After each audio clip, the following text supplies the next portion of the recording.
well, it was like 1976, I guess, and I was 25 then, that that I was getting frustrated, that I was feeling really trapped, and I was getting trapped being a female, trying to be a male, and I started pursuing the gender clinics at that time. And you know, Jim was very upset. He didn't want me to do this. He was going to leave me, and I pursued it anyway, and finally went to a counselor for the first time. And saw this counselor. I think about 8 months I went to that person, and finally decided that I couldn't deal with losing Jim, that I had to try to be a female one more time.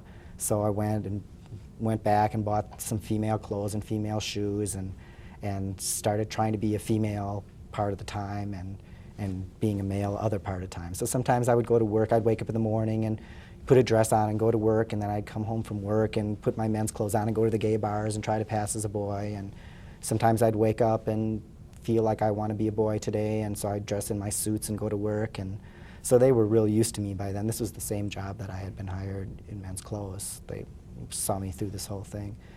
And so I did that for 3 years. I, you know, applied to the gender clinics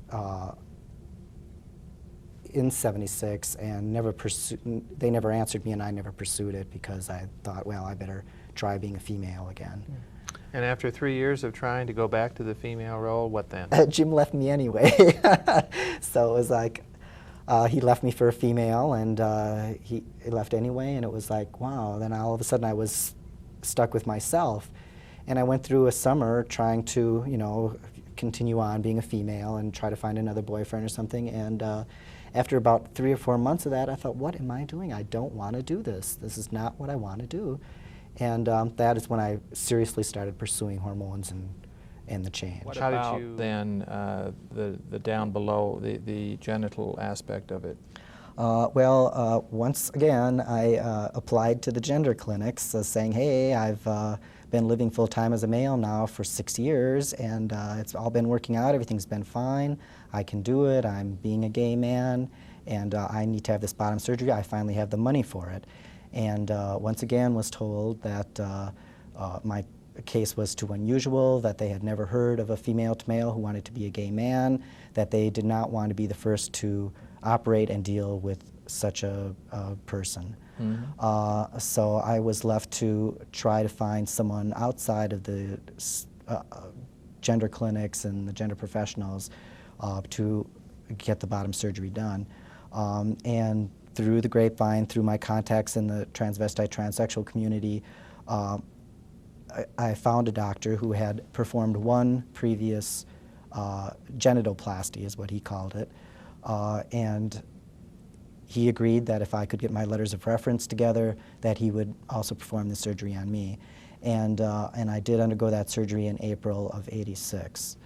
And can you describe what that surgery was? Yeah. What he did is he said it was very much like a circumcision, where he removed the hood of skin that was covering and holding down the enlarged clitoris so that it stuck up more, was more visible, and he inserted regular-sized male testicle implants into the labia majora, and that's all he did. So you still have a vaginal I opening? still have a vagina, yes, and everything inside is still there too. I didn't have anything inside taken out.